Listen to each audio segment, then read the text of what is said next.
Hello, everyone. Welcome to the Social Media and Society Conference. This is our 12th conference, and I'm going to be your host this morning. My name is Anatoliy Gruzd. I'm from Toronto Metropolitan University Social Media Lab. Welcome. It's great to see everyone from around the world here. I hope the audio and video is okay, and it's all recorded. So if you missed any of our live sessions, we will send you a link so you can watch it again. Before I invite my colleague, James Cook, who will introduce our keynote speaker later today, I would like to tell you a little bit about the conference, especially if this is your first SM Society conference. And I'll tell you a little bit about our schedule, how to participate in the conference, and I'll tell you about some of the prizes that you can also win. We did hope you could join us here in person in Toronto this year, but as you know, the pandemic, unfortunately, is ongoing around the world. And to keep everybody safe, we decided to host the conference in this virtual format this year. So first of all, on behalf of the organizing committee, I would like to thank our authors. There are over 500 authors from over 40 different countries who submitted their work, worked very hard on the work. I also want to thank our program committee members who diligently donated their time to review all the submissions and provide you feedback, hopefully constructive feedback. And of course, I want to thank our social media lab members who are working even right now as I'm presenting it to make sure this live session runs as smoothly as it can. And of course, this event wouldn't happen without participation and hard work of our conference chairs. There are many of them this year, including Philip Mai, Zo Sujeon, James Cook, Chae-Sun Lee, Celine Son, Catherine Weller, Jenna Drenton, and Felipe Soares. Thank you, colleagues. It was really great pleasure working with you on putting together this conference. And if it's your first conference, Social Media and Society Conference, I would like to share a little bit of history. It started actually in 2010 as a half-day symposium and grew into a two-day multi-session conference in 2013, and then into an action-packed three-day event in 2015 when we introduced workshops and tutorials. And I know many of you are looking forward to attending some of these for this year's conference as well. So from Halifax, where we hosted our first conference, to Toronto, to London, to Copenhagen, and now everywhere online. We're so glad you're here, you're joining us live or watching this in recordings. And we're so glad you decided to join our research community of social media researchers. Welcome. The conference, I want to note, was founded in 2010 when the research of social media research was really new. And there were a lot of skeptics. And there was a debate whether academics like yourself and me should even bother studying social media as a phenomenon. Maybe it's just going to disappear and go away. But as you can see and look at this chart, which shows you the number of publications that mention social media published in both journals and proceedings, and you can see the growth is rapid. And just last year, there were nearly 16,000, just think about it, 16,000 publications on social media. And we're really proud that social media community, SM Society Conference in particular, contributed to this interdisciplinary research area that includes many different disciplines, many different methods, many different theories. Just to mention some fields that actively publish in this area: computer science, communication, business, information system, education, psychology, health, social science and humanities, political science, and so on. So as a community, we've, over the past few years, our editors and authors published 7 different conference proceedings and 7 special issues in various high-impact journal venues. And if you are presenting at this year's conference, look out for that email invitation sometimes in September, where we're going to invite you to submit an extended copy, extended version of your paper into the conference special issue, which will be published early next year in Social Media Plus Society Journal. All right, so here's how to participate in this year's virtual conference. There are 2 ways, 1 and 2. First of all, it's synchronous way, which is happening right now in live, and asynchronous. So to attend the synchronous live sessions, you just need to use the same Zoom link that you're already using right now to watch this. And if you need to find it again, it's either in your inbox or go to your Eventbrite registration page. It's there waiting for you. Please keep it private so we can avoid Zoom bombing. And as a reminder, all the times listed in the online schedule on the conference website are in the Eastern Daylight Time, EDT. So for example, if you're here in Ontario, Quebec, New York State, Pennsylvania, and Florida, this is your time. But if you're in a different time zone, please double check what's in your local time for each session. And there are lots of different time zone converters online there, so you don't miss any sessions. But if you do happen to miss a session, we're going to record it, like I said, and we will share a link with you after the conference so you can watch it at your own convenience. Now, regarding the asynchronous part of the conference, authors of the accepted papers were invited to record their presentation as a 5-minute spotlight talk. And so we received 154 videos, totaling over 13 hours of awesome research on the cutting edge research in this area. And so they all organized in 9 different tracks, and there's a dedicated page on the conference website that you can go and locate the tracks and papers you want to watch. This is probably will be one of those few conferences where you can actually attend all of the talks that you wish, because they're asynchronous. You can also ask authors the questions or provide feedback using the YouTube's commenting feature. So please engage with authors through that public commenting feature, because authors will literally looking forward to your feedback and questions. But of course, for the videos, keep in mind, they are gonna stay up, but only until end of August. So if you want to watch something, it's best to watch it earlier. Now, I want to promote the special session, informal session that we organized for later in the day today. It's called Social Media Quiz Night. This is to offer more networking opportunities for online participants like yourselves. And we're gonna have 2 great MCs running the session, Philip Soares and Alisa Saifu, and many cool prizes waiting for you there. So do come, use the same Zoom link. So hope to see you there, that informal session. Every year, we also have a few awards that we give out as prizes. And this year, we have the Best Paper and Best Method Paper awards. Those are selected by the awards committee from the pool of accepted high-scored papers based on the peer reviews. And we also have 3 additional awards for the best lightning talk. So I know many of you sign up to do a 1-minute lightning talk. We have 1 session, actually 2 sessions today and 1 session tomorrow. So after each of these sessions for the lightning talk, there will be opportunity for people, attendees, to vote for the best lightning talk. And the winners of those votes, of those polls, will get a prize. And you're gonna find out about those prizes and who's gonna who won the awards tomorrow during the awards ceremony, which will happen right before our second keynote. But we also have an award for participation. And so this is the most engaged attendee on Twitter award. This is our award that we run every year. It's a lot of fun. All you need to do is to use Twitter and tweet conference-related messages with our conference hashtag, #SM Society. And so tweet early, tweet often, and the winner will be announced on August 1st. So you actually can tweet the whole week, and all of your tweets will be tabulated, and the participants who turn out to be the bridging agent connecting different SM Society communities will win. And we will announce it on the conference website and our Twitter channel. And of course, there are lots of prizes for all of these awards waiting for you. Many of them donated by authors. There are excellent book waiting for the winners of these awards, and more. We'll tell you more about each of these awards and prizes tomorrow during the awards ceremony. And now the main part of this welcome remarks in the session is, of course, our keynote address by Dr. Moya Bailey.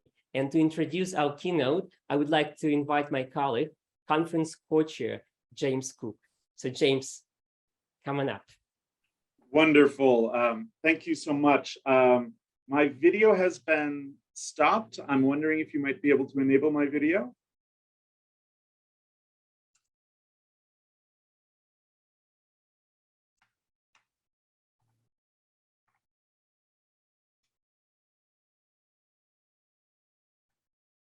Wonderful. Thank you so much. Okay. So I'm going to need to take a channel. Pardon me. Should be able to begin. Super. Thank you so much. And it is my distinct pleasure to introduce Dr. Moya Bailey, Associate Professor in the School of Communication at Northwestern University, as keynote speaker for the 2022 International Conference on Social Media and Society. I'll also be acting as a moderator in discussion after Dr. Bailey's talk. So please add any questions you might have for Dr. Bailey in the Zoom chat space that we have established.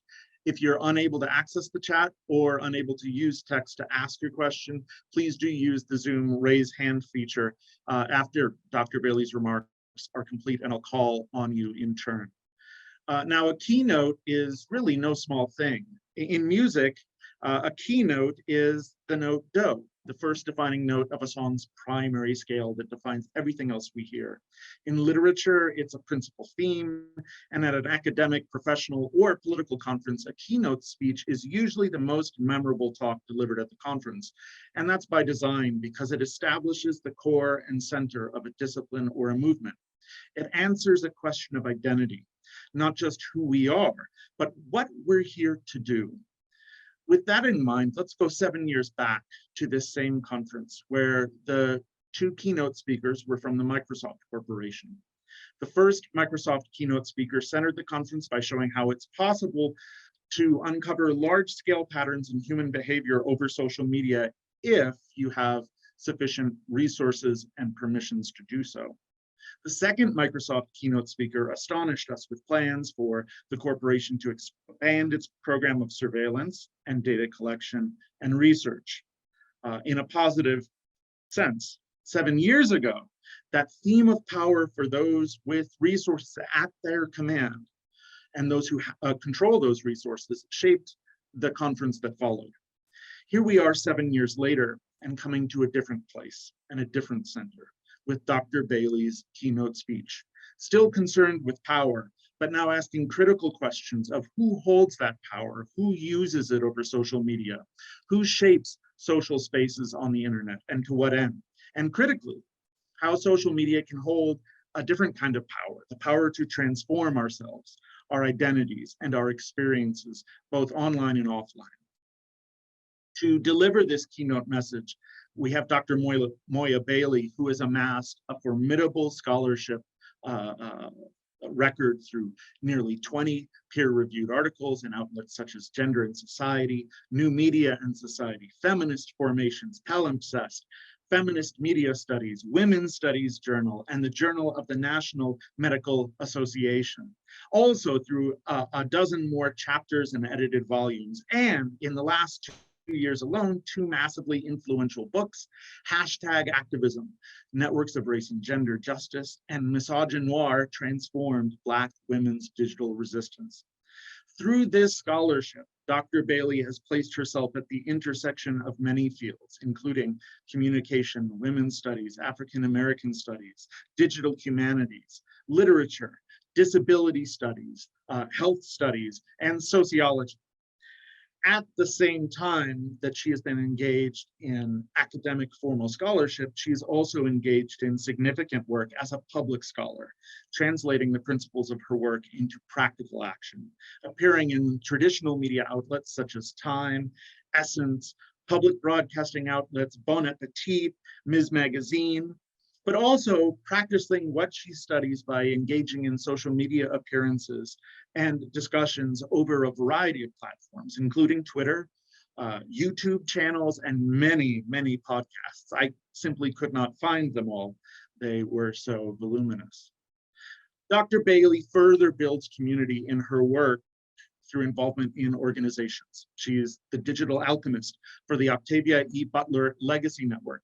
She is the board president of Allied Media Projects, which is based in Detroit and supports an ever-growing network of organizers and activists, change agents. And finally, Dr. Bailey's work has been recognized through a number of grants and other awards, including a Digital Media Learning Trust Challenge grant, a grant from the Annie E. Casey Foundation. She's been awarded fellowships from Michigan State University, Northeastern University Humanities Center, Pennsylvania State University, Emory's Beck Center, among many others. And in 2023, Dr. Bailey will join the University of Southern California's Consortium for Sexuality, Race, and Public Culture as its scholar in residence. For all these pieces of work and for the intersections that Dr. Bailey is going to help us identify and work with today, it is such a delight to introduce this scholar and change maker to set the keynote for our conference. So please, join me in welcoming Dr. Moya Bailey.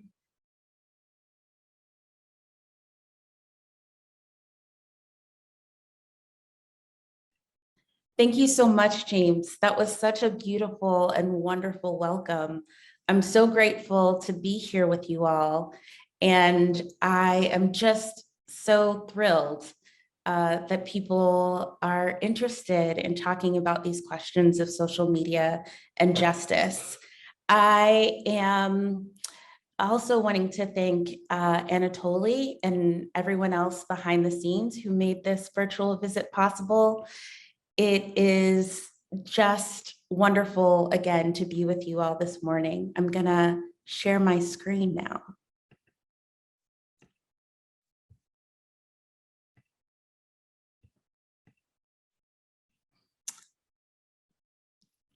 So as I said, I am thrilled to be here. And one thing that we do in my corner of the Academy in the United States is a practice called land acknowledgement. And it's a way to really center and make clear where we are in relationship to these virtual talks. So I am joining you all from the traditional unceded homelands of the Council of the Three Fires, the Ojibwe, Ottawa, and Potawatomi nations. Many other tribes, such as the Miami, Ho-Chunk, Menominee, Sac, and Fox, also call this area home. I was actually really moved by a non-land acknowledgement in which Indigenous elders made clear that land acknowledgements are not enough and that they can sometimes be used to help white supremacy relax.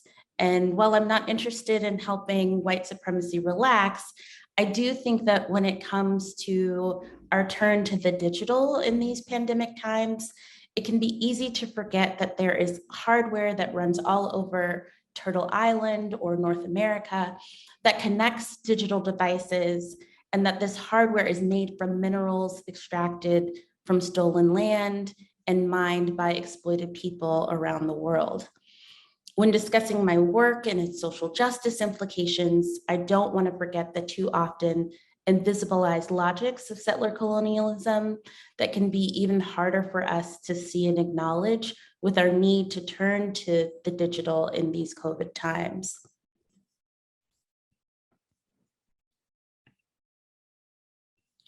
In addition to acknowledging the traditional stewards of the land, I work to make sure my research supports the descendants of those whose enslaved labor also made this digital space that we're in together possible.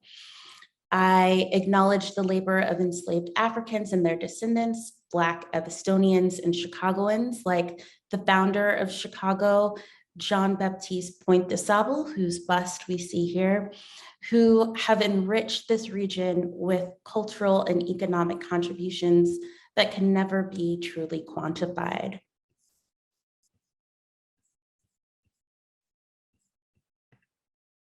So just a bit of an overview. This talk draws on previous work and also new directions in my scholarship. And really, I'm interested in the lived experiences of these and other intentionally exploited communities around the world as we collectively try to imagine what an ethical social media platform could look like via asking questions about, can the internet be ethical, let alone a social media platform, and what else can we imagine and dream?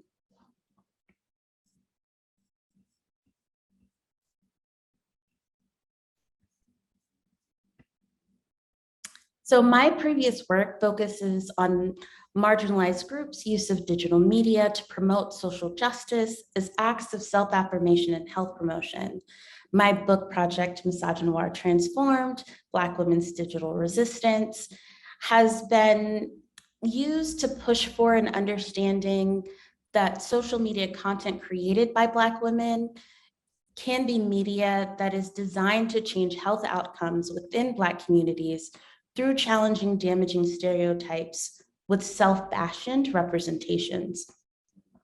I created the portmanteau misogynoir to name the specific combination of anti-Black and misogynistic representation in visual culture and digital spaces that shapes broader ideas about Black women. I argue in the text that the process of making hashtags, web series, and images online provides not only a stigma management strategy, but also provides opportunities to grow resilient strategies offline, like advocacy skills that mitigate the disproportionate life-threatening violence these communities experience. By refashioning these existing social media platforms that these women are leveraging, Black women are creating the changes that they want to see in the world through an alternative health praxis. In the process of exploring the liberatory potential of this digital organizing, I also began to consider the infrastructure that makes it possible.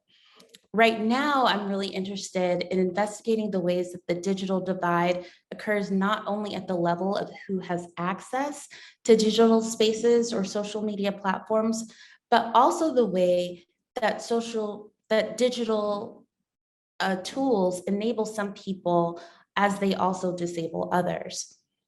I'd like to think about the need for fostering an ethical social media platform that includes us as academics taking a more explicitly political approach to our research of these sites. I believe we can use the little bit of institutional privilege we have to try and imagine a way of engaging social media in a way that is more humane for everyone.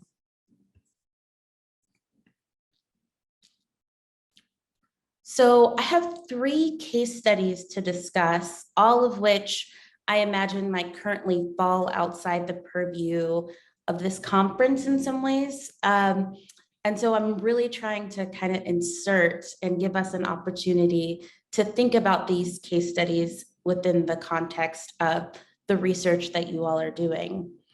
I hope to show that these issues should matter to us who study social media and society, and perhaps engender new ways of doing our research. So I really hope that this becomes an opportunity for us to think more deeply. And this part of the talk really originates from questions I had about an ethical internet. Is there a possibility for the internet itself to become more ethical? And what are the stories that really underpin the unethical nature of the internet currently?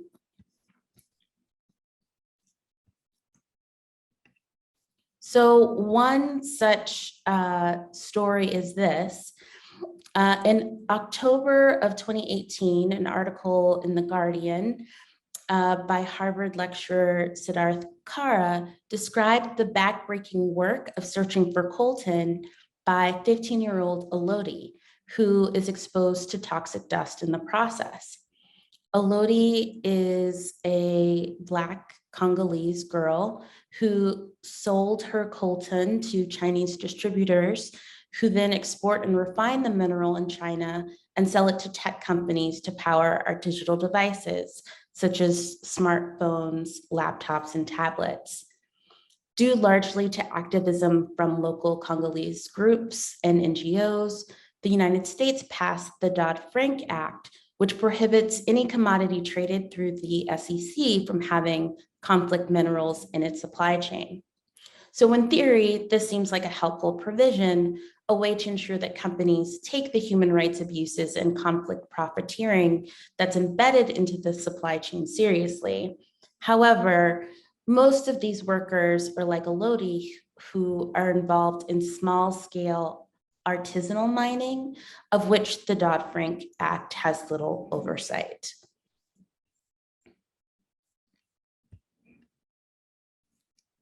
So in September of 2019, China Labor Watch released a report revealing numerous labor rights violations at the Chengdu Foxconn factory, the largest iPhone factory in the world, and known for its infamous suicide nets that surround its dormitories so that workers won't kill themselves if they decide to jump, as many before them have.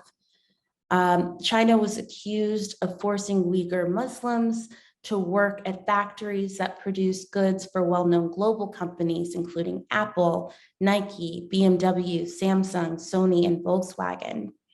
These human rights violations have been brought to the attention of these companies before, but like the Dodd-Frank Act, the kind of interventions designed to ameliorate these issues never seem to reach those most impacted. And then lastly, we have also in October of 2019, South Carolina granted Google a 4-year contract to allow them to extract and use 549 million gallons of groundwater a year to cool its latest data center in the state.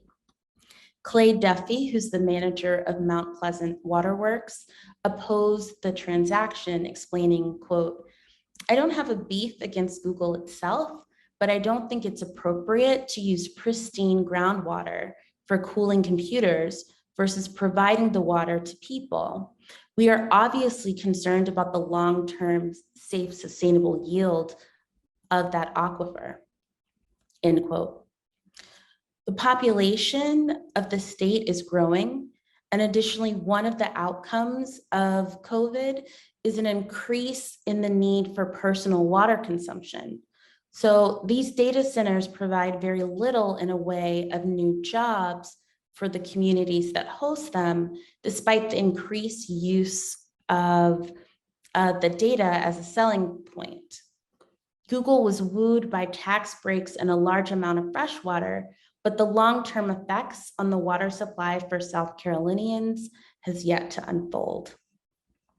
So as Elodie and 35,000 other Congolese children, upwards of 80,000 ethnic minorities negotiate dangerous working conditions that impair their health, some Western consumers enjoy the fruits of their debilitating labor to fight for their own rights in the ableist infrastructure of the West via social media platforms like Twitter.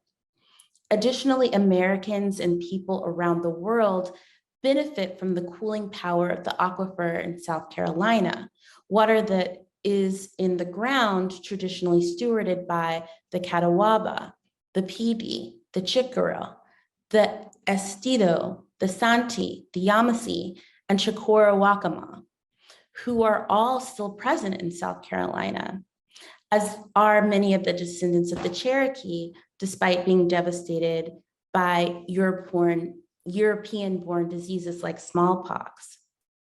So what are the implications of using stolen water on stolen land to cool the data centers that power our digital devices?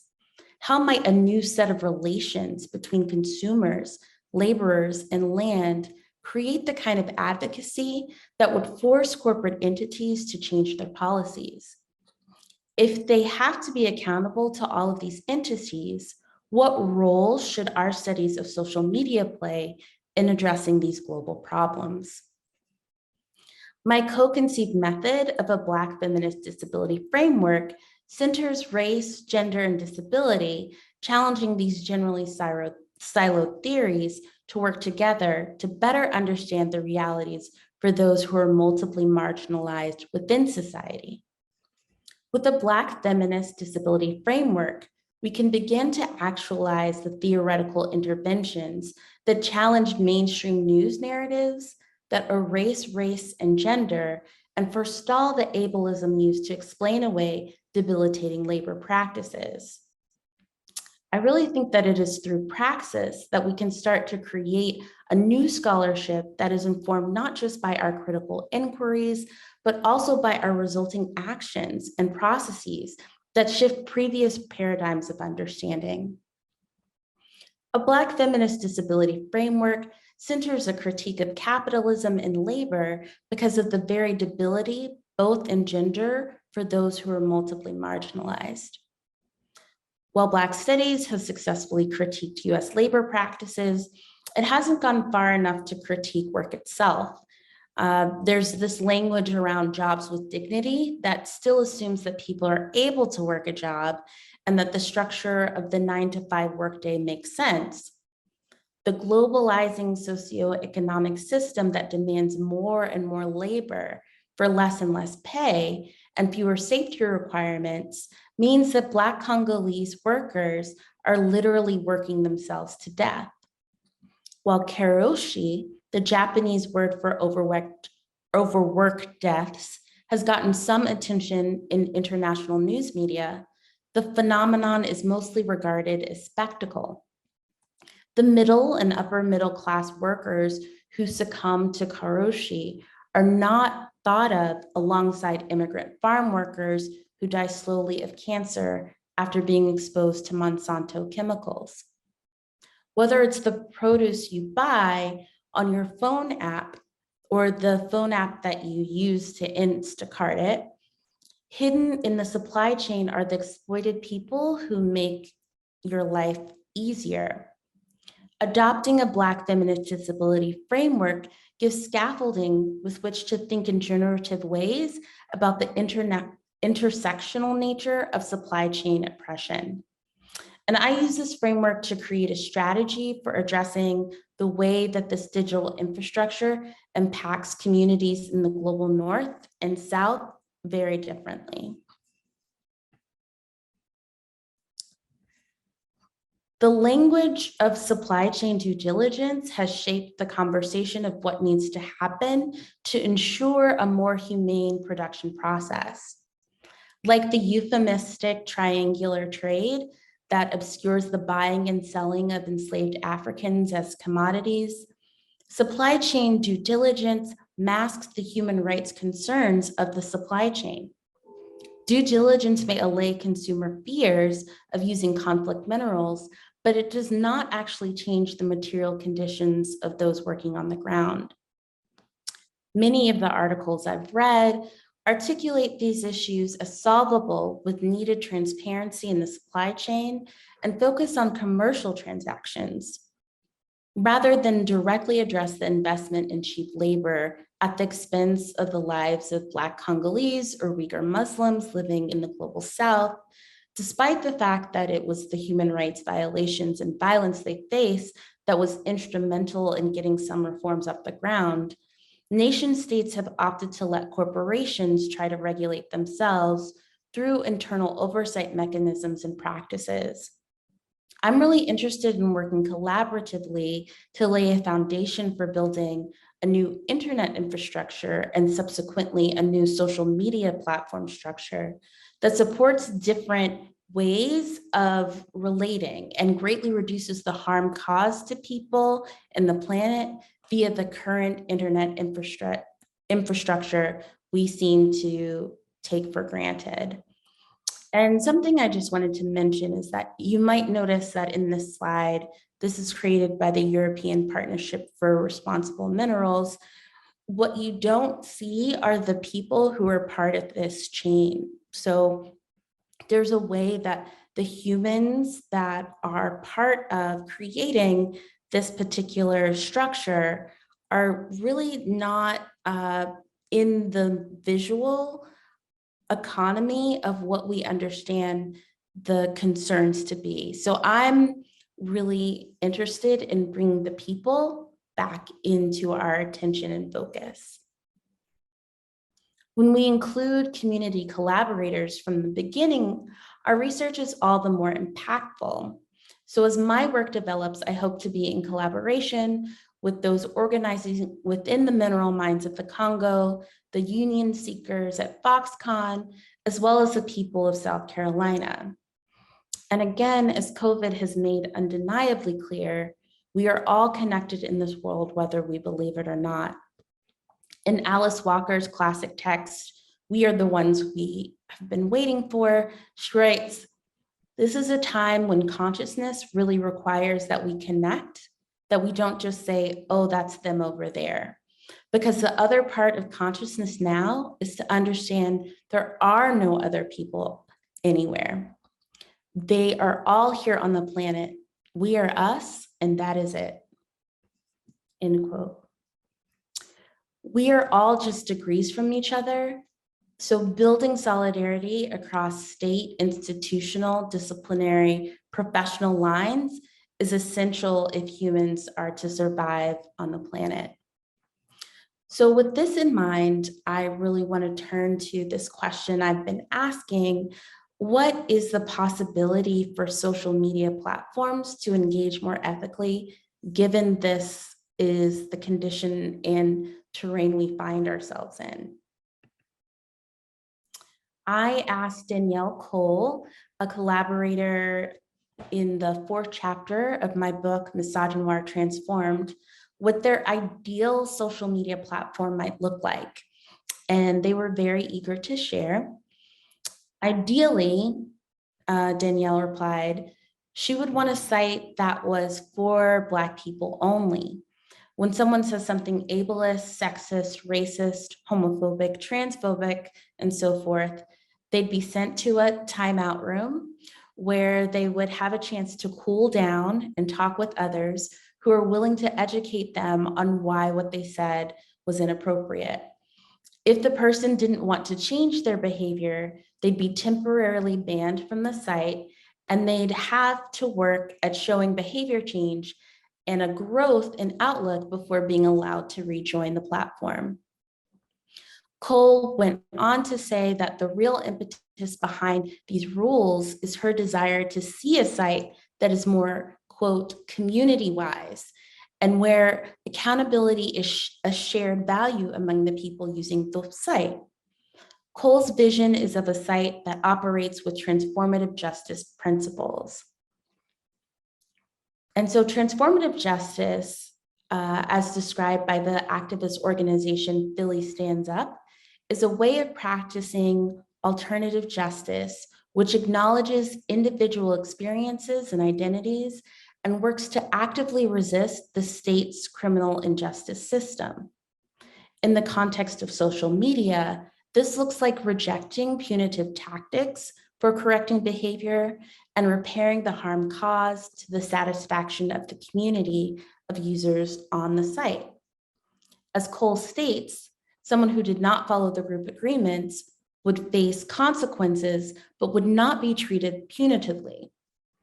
Incorporating transformative justice into a social media platform means getting the community of users to start thinking about its application in this digital space, but also in their real lives. Cole is offering up a vision for an anti-misogynoir platform that allows for users' transformation. Cole even describes their own transformative experience around colorism that happened on Tumblr, citing a group and community of people who called them in order to think about how they weren't really taking into account colorism's impact on people who had darker skin tones than Cole did. Danielle also described the need for this imagined new social media platform to be more attentive to issues of accessibility from the outset, such that different disabled communities can access the site easily and be integrated into the platform with non-disabled users. They wondered about what kind of design features would be needed to make a site that is accessible to deaf and blind users at once.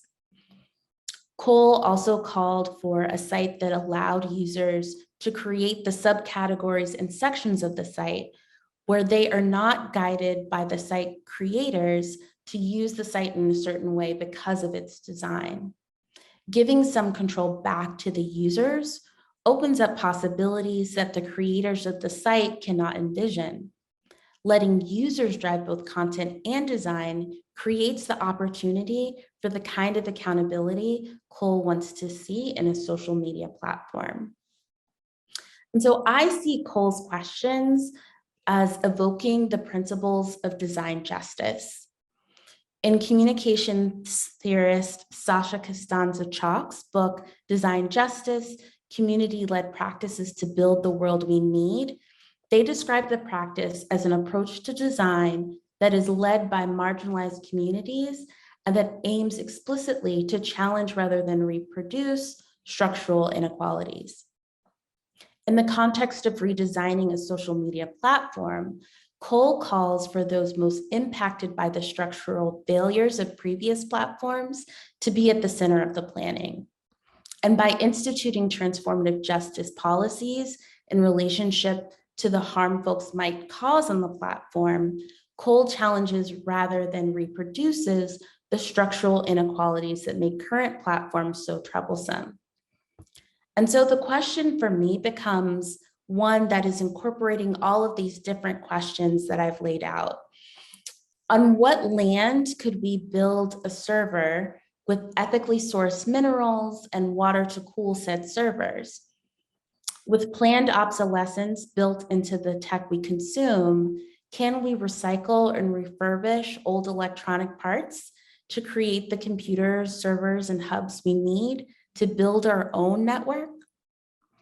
What kind of social media platform reflects ethical design principles?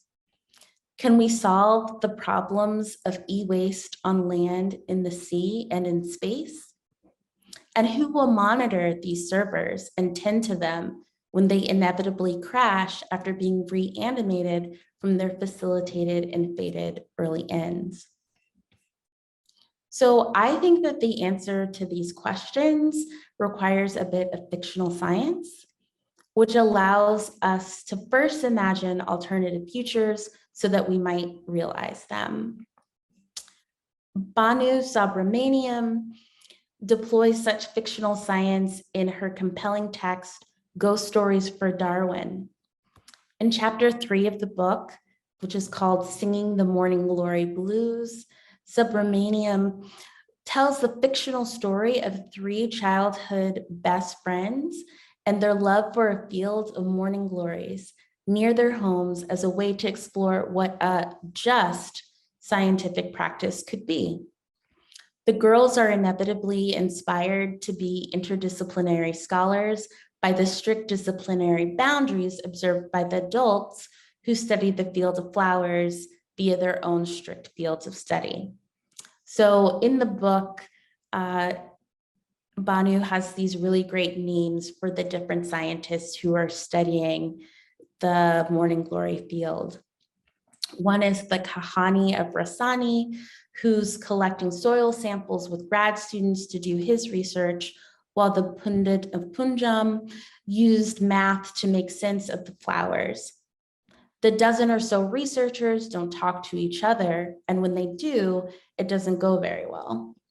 And so the girls hatch a plan to bring the investigators together, but after a night of food and fun, the sated scientists attempt to talk to each other, only to storm off upset by their ideological differences. However, the girls take the scientists' different approaches to heart.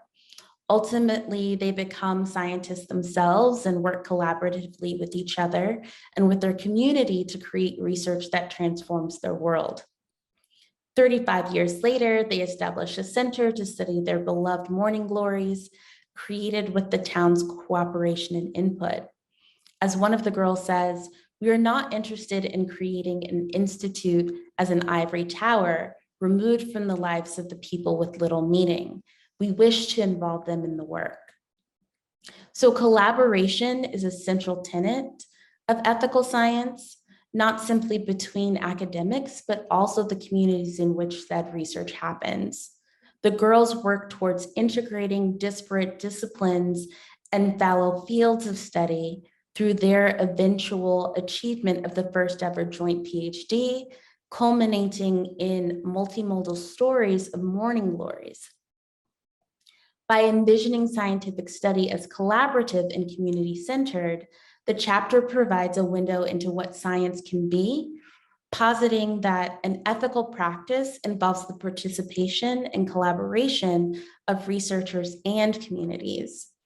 So I'm really trying to do the same.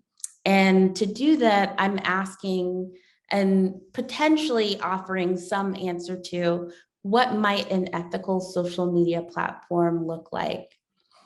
And with this in mind, I am also thinking about examples that we have in the world that we can dream up. What are the ethical possibilities that we can ultimately imagine?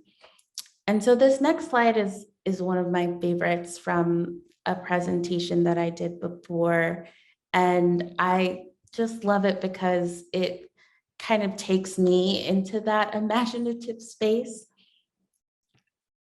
So I imagine a future life on a server farm or commune where I tend to the whirs and beeps turn flashes of light powered by the sun and wind like a real life Ellie Arroway.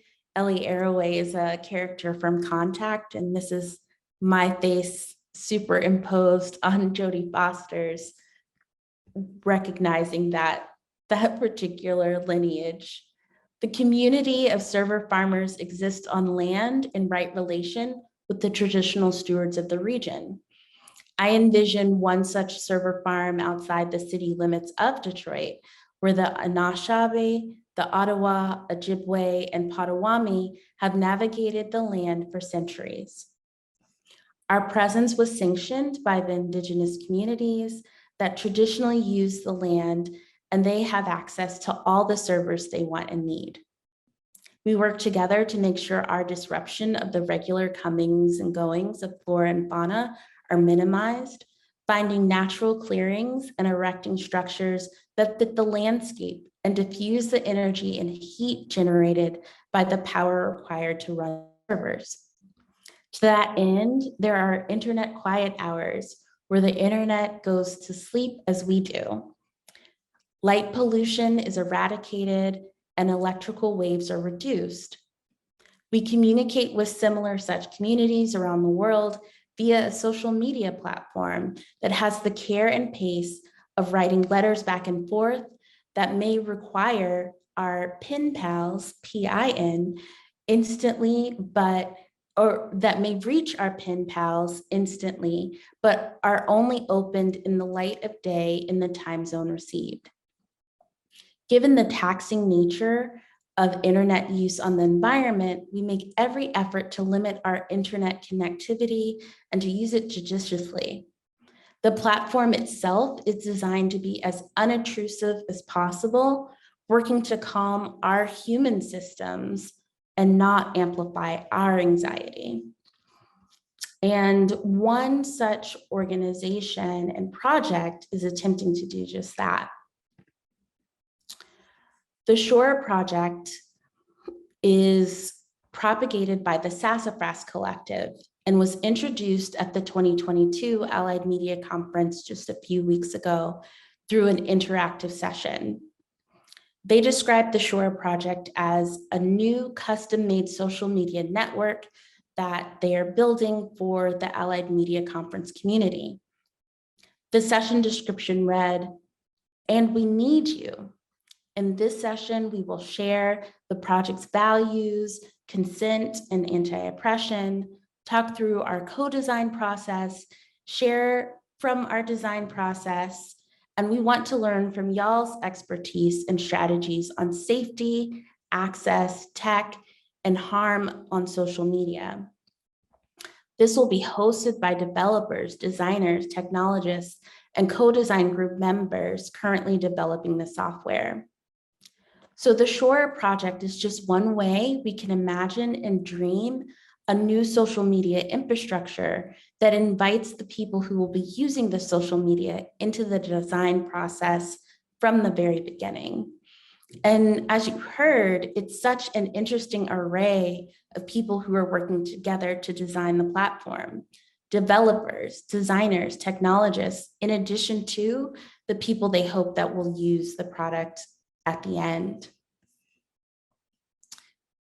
We work in this community to harness natural energy sources through new technology like lightning collectors and ambient energy harvesters. I thought about this and then was recently moved when I learned about the work of engineer Moses West, who's created an atmospheric water condenser that actually works to address some of these issues of water consumption. Moses, who's been really instrumental in creating this atmospheric water condenser that can produce millions, even trillions of gallons of water every year that is just collected from the air. And this condensation could be really instrumental in creating another reality for people in relationship to drinking water, but also to this question of cooling servers. It provides an opening for something else. West's water machine can help us reimagine land water use and can be a way to ensure some corporate responsibility is still enabled and make it manifest in new ways. In this imagined community, we move at the speed of trust and the speed of our circadian rhythm, remaining conscious of the pace at which we want our lives to proceed. The farm is not only for servers, but also for food, and we reuse the bits of e-waste that cannot be refurbished or recycled for fences or planters. Kids learn to code as they learn to plant. We learn how to solder our own servers, creating the technology we need at a sustainable pace. We eat well and have digital dance parties. I love that we started that way. Thank you, Anatoliy, and to the DJ who got us going this morning. We relate to the world in a different way, in real life and online. So I can say I am personally working to continue my efforts to support the social of social media through leveraging the platforms that exist in new ways. I am part of the so-called dream team that is working to raise money to support the writing of a social justice memoir by one of the Combahee River Collective Statement authors, Demita Frazier. The Combahee River Collective Statement is a central Black feminist text that has really animated a lot of my thinking and organizing over the past several years. And Demita Frazier is one of those rare elders and social justice organizers who's kept up with the technological advances and sees the utility of social media as just, again, one more tool in our movement tool belt. So Let Demita Dream is an opportunity for Demita to write her social justice memoir, and we're leveraging the social media platform Patreon to do this. But in the process of using Patreon, it's become clear that these social media principles really don't actually always align with the capitalist infrastructure that supports and enables these things to exist. We have the opportunity, I think, at this moment, with not just using this Patreon, but the process of using it being so difficult, to open up new possibilities, new ways of imagining social media and ways that we connect in regards to the way that capitalism might stifle some of our creativity. We may never have a truly ethical internet or social media platform, but we can definitely reduce the harm that our use of these platforms and the internet can engender. if we are willing to slow down and move with intention, then we may be able to develop sustainable and non-exploitative internet infrastructures that attend to the people and resources throughout the digital supply chain. And then maybe, I think just maybe, we might have a just technological future that can become all the more real and all the more possible. And I want to say just thank you all so much for listening and taking the time.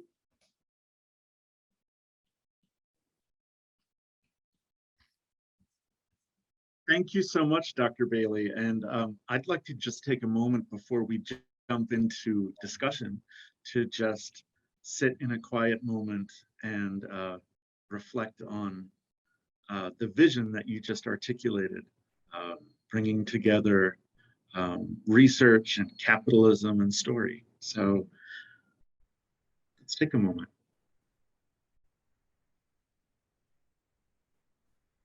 Okay, so folks in the chat, if you have questions, please type those questions. If you're unable to use text, please feel free to use the raise your hand feature. And I see a question already for you, Dr. Bailey. Ruvimbo Musiwia writes, thank you for the thought-provoking keynote, and that they've been thinking about their own research about what influencer marketing and meaningful regulation might look like on social media. So here comes the question. Is there a way for traditional legal or regulatory interventions through applicable laws to assist in cultivating an ethical social media landscape? Or are those frameworks, the existing frameworks, so deeply entwined in oppressive structures that it is impossible? This is such a great question. And I'll say that one of the things that social justice work has made very clear to me is that we need multiple strategies and multiple practices at once. So it is the case that legal and regulatory interventions have their limits, but there is a way that they're recognized and do have the attention of state level entities that our own social justice, small scale, grassroots organizing does not. So for me, I think one of the best ways to address this is with a both and model, both thinking about how these traditional systems can be leveraged, but also understanding that those are one way and that we have to have strategies that are open to and encompass strategies beyond that. So I'm thinking particularly in the United States, we just had the US Supreme Court overturn Roe v. Wade. And so these questions of what does it mean that we have sought and have a legal solution for something that we know people who can get pregnant will often seek alternative means, and that it can create, danger for communities if they're not able to access legal and safe abortions.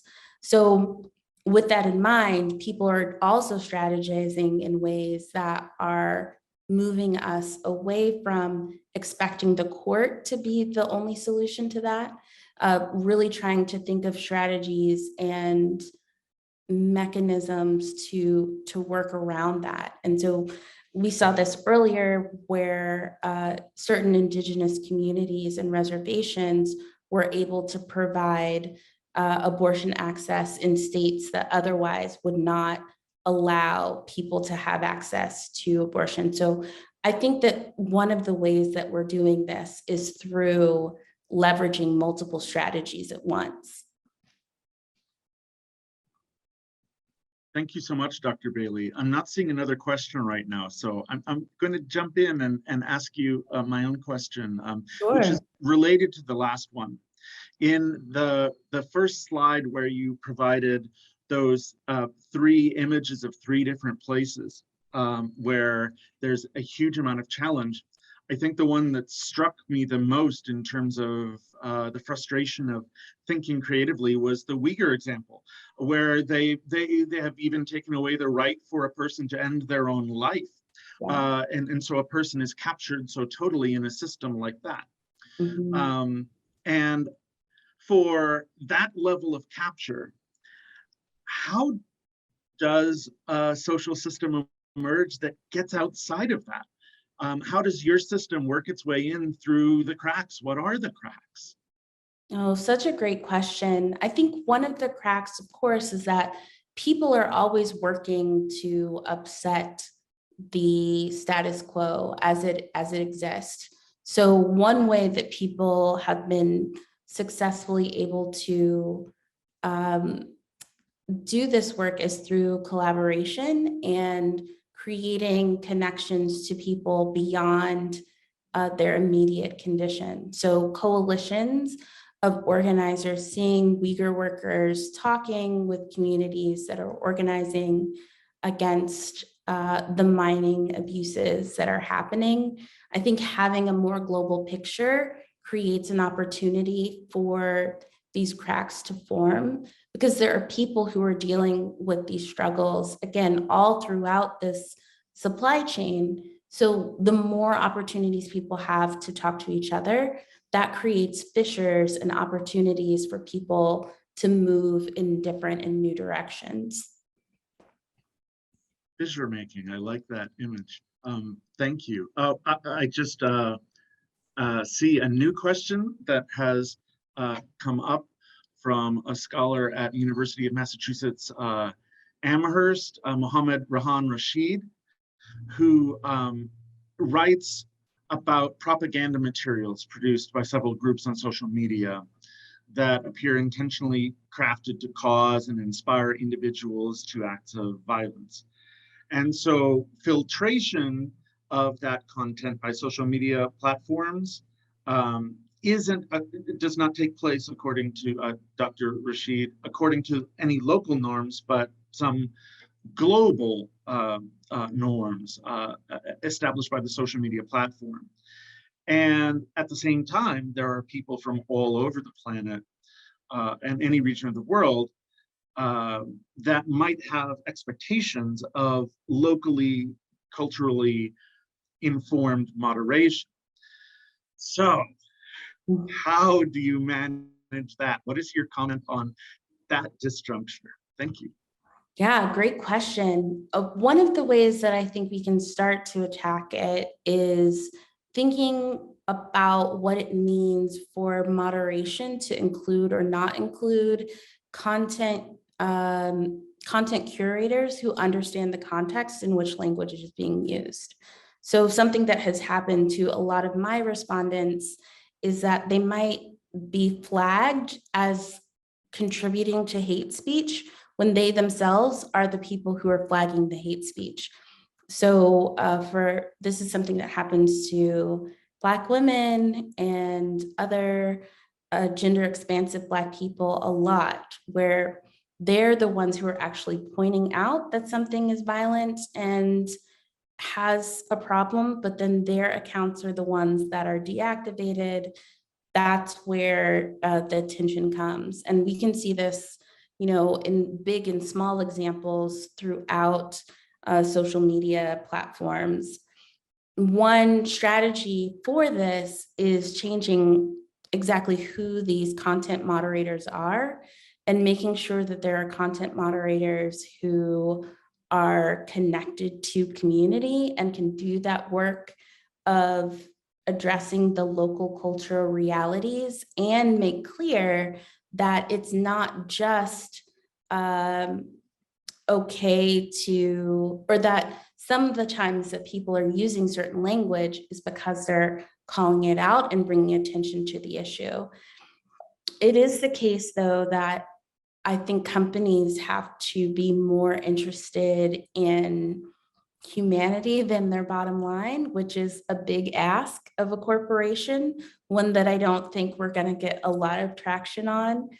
But I think as we work, as we imagine our own power within the institution of the academy, that we can start to make claims and our research can be oriented in such a way that we're starting to make clear what the impact is of institutions, corporations that aren't willing to do this moderation and aren't being attentive to moderation in relationship to these local communities.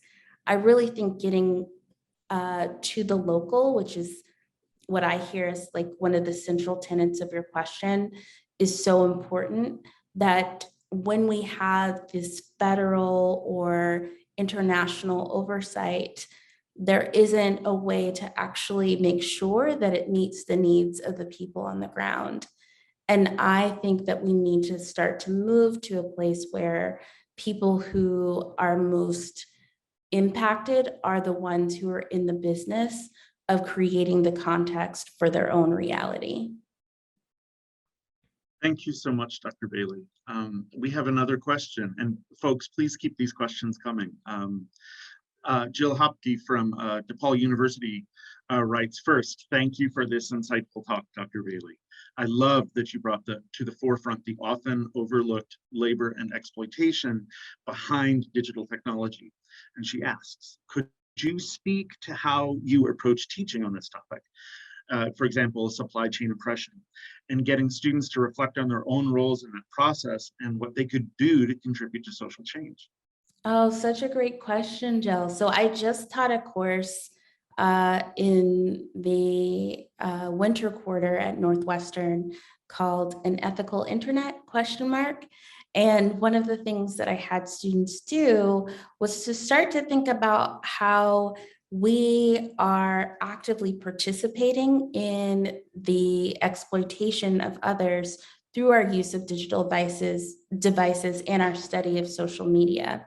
So as we're studying, as we're in class, looking at social media platforms, digital infrastructure, the internet, we're also talking about how this all connects to these larger questions of social media. And one of the texts that we used was the atlas that really tries to talk about what are the different questions of social media or of the digital infrastructure supply chain that impact people. How can we be more attentive to the work that's actually used to create and maintain our ability to do our work on the computer?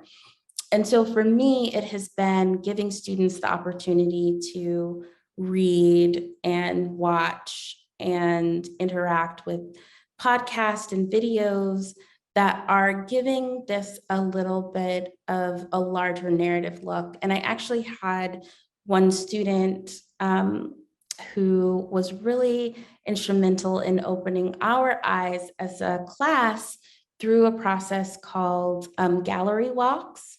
So shout out to Jalen, one of the Northwestern graduate students in the course, who had us go to different sites like Amazon and Google to see what their environmental impact statements were, how they were understanding the role that they played in the at least environmental harm that they create through their own existence. And what we found was that there was a lot of initiatives that were started, but weren't actually followed up on. So we could see through these gallery walks of these different institutions, a beginning of a conversation, but a conversation that was not continued.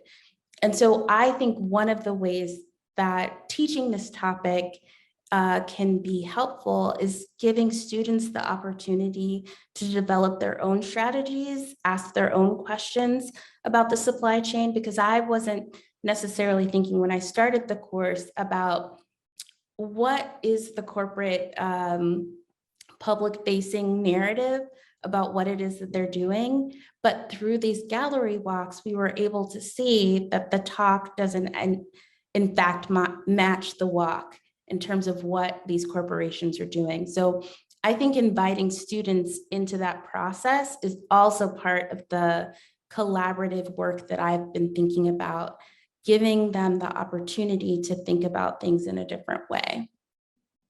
That's fascinating. That's literally moving the class out of the classroom.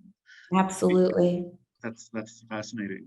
Thank you. But Louise Broadbent has a question, pointing out that this has been a very relevant discussion because in the UK, there's a new online harms bill to prevent the distribution of child sexual exploitation material and online sexual abuse, and asks, could this negatively impact those campaigning against such material and abuse? Such a good question. I mean, I think this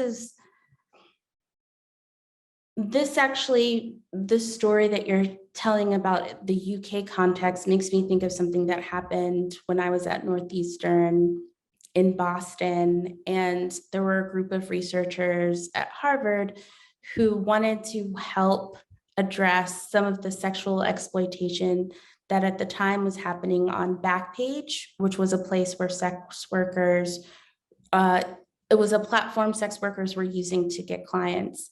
And one of the things they were hoping to do was to address sexual trafficking. But what they didn't do was involve sex workers in the process of thinking through how Backpage could be changed.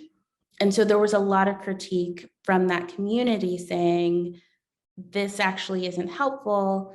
It creates actually more opportunities for us to be exploited because restrictions on Backpage mean that we can't talk to each other and notify each other about clients that are harmful. And now we're in a world where Backpage has essentially ceased to exist. And so sex workers are still trying to find other ways to negotiate their own safety in a world where sex work is criminalized in the United States. So I think that if the community that is most affected isn't involved in the planning and the regulation, that can be very difficult. So obviously children who are being exploited might not be in a position to be involved in the creation of these laws and regulations. But I do think organizers and child survivors need to be very central to that process. Otherwise, you definitely have the potential for reintroducing or introducing problems that you couldn't foresee because you don't have that particular perspective. Thank you again, Dr. Bailey. It just was brought to my attention, Firoze Alam has had their hand up. If you'd like to ask your question live, that'd be super. Thanks. Thank you, Dr. Bailey, for the wonderful presentation. I am a PhD student at the University of Guelph, and I'm from Bangladesh.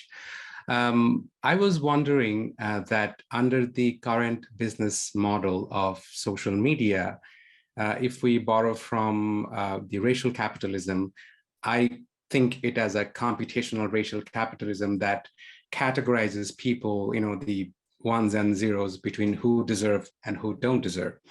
So the recent deposition at the US Supreme Court of Frances Haugen that looked into that only 15% of the budget of Facebook is used to combat disinformation all over the world, whereas the overwhelmingly data comes from the Global South.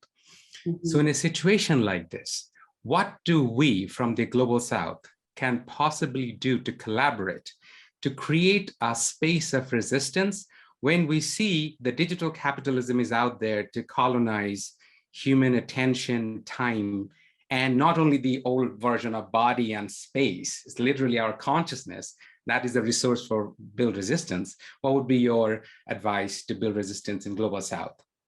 Yes. I mean, what's so interesting to me is that so many, when we think about something like Twitter or Amazon or Facebook, so much of their processing relies on labor from the global South. So I think that really the conversation of labor organizing needs to be integrated into what we're doing as academics. I mean, that's part of what I've been trying to think about.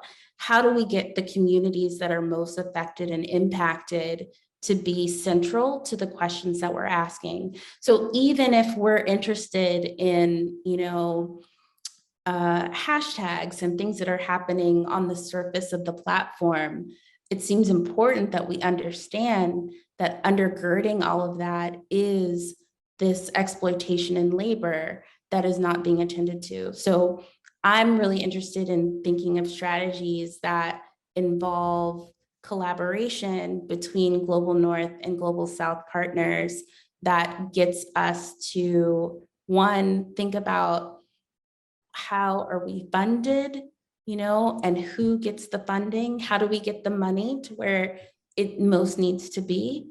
So again, that's why I think collaboration is so important, because there is a way that being in the West perhaps avails one to more resources, but then the challenge and the strategy needs to be, how do we leverage and move that to the places where it will have most impact? So I see that being one of our collective goals and aims, and also really doing this work of translation and making things more accessible beyond, because unfortunately English has become the lingua franca. There are so many missed opportunities for collaboration because we don't speak the same language. So I also see part of this work being really invested in translation and making sure that we can talk across our differences to get to some of these issues that we won't ever solve individually, right? There needs to be a real coming together across these divisions. Yeah, and sorry, can I ask one more question, if it is okay? And also, if you see in Bangladesh, the recent event that the genocide happened in Myanmar, and Facebook did not take the responsibility initially. After a lot of insistence and pressure, they recognized it. But Facebook has deployed a minuscule amount of resources to think about the consequences, the actual consequences. That again, borrowing from the computational racial capitalism, whose life is worth living, whose life is expendable. But if you think about Bangladesh right now, it's the second largest provider of online labor forces when it comes to after the garments industry, this is the new labor, right? So yes. I'm thinking, so translation is important, but most of the research is from Global North. Our problem with language, and also not a lot of research happens in the Global South. Thank you, Dr. Bailey. That was a very important point. Oh, no, I appreciate it. And when I say translation, I'm not just thinking about scholarship. I'm thinking just about having the conversations across so that we can talk about what issues are actually important. Because there is a way that Global North research sort of guides where people are going. And I'm saying, I think that needs to be flipped. And part of that is going to require getting us beyond a traditional academic paper, and is also going to require us as researchers to move in a different way. Absolutely. Thank you. Thank you, Dr. Bailey. Yeah, of course. Thank you. And so I just saw that the screen might have changed.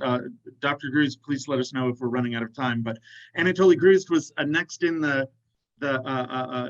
stack and asked a question which pertains to this conference really well, because there's a lot of both established scholars and junior scholars, students just getting started. For those who are just getting started, what would you suggest in terms of resources, in terms of funding, in terms of topics? If you had to get started again, where would you go in terms of those things? Yeah, so I would say always looking for conferences and opportunities that expand your relationship to social media and your relationship to the topic. So being an early attendee of the Allied Media Conference was really important to me. Also, when I was going through grad school, there were a bunch of VAT camps, which were these technological humanities camps that offered graduate students and faculty alike the opportunity to learn some of the new digital humanities tools. University of Michigan has a summer program that is actually dealing with this. Of course, there's the DSI Institute that happens, in Canada every year in the summer. So I feel like there are places where people are asking these questions. And also, it's important, I think, to expand beyond the traditional academic conference. So again, I mentioned Allied Media Conference, but social justice conferences where people are thinking about media and tech and strategy are another way that I think as young emerging emerging scholars, these are opportunities. When I'm thinking about funding, one strategy to think about is partnering with faculty at your institution. Faculty are always looking for opportunities to work with graduate students and even think about working with faculty outside of your institution. If the faculty where you are don't have the resources or aren't doing the kind of research that you're interested in. I've had several graduate students reach out to me from other institutions who just want the opportunity to, can I take a look at your syllabus? Can I learn a bit about what you're working on? There are, I think, opportunities for junior scholars to get access to some of these questions. Super. Thank you so much. I've just been given the word that we have a 10:30 session coming up, so we want to leave a few minutes for folks. I'd like to wrap up. And as Anatoly just said in the chat, thank you so much for this excellent and thought-provoking keynote.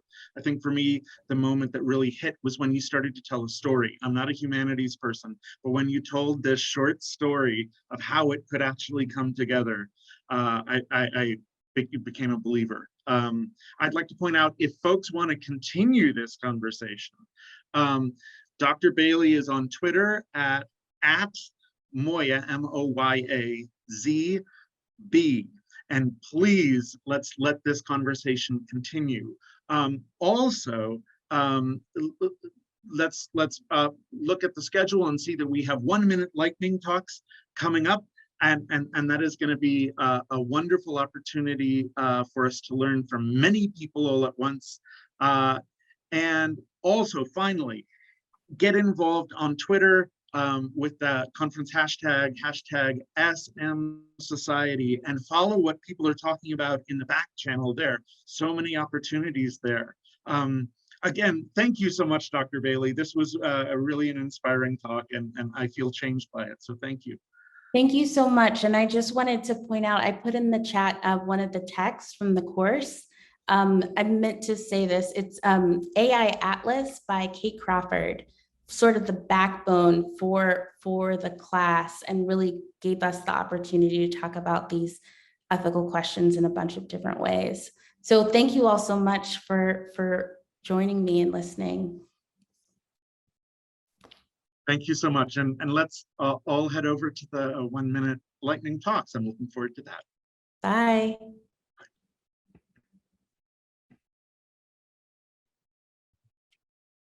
Hi, everyone. Good morning. My name is Alyssa.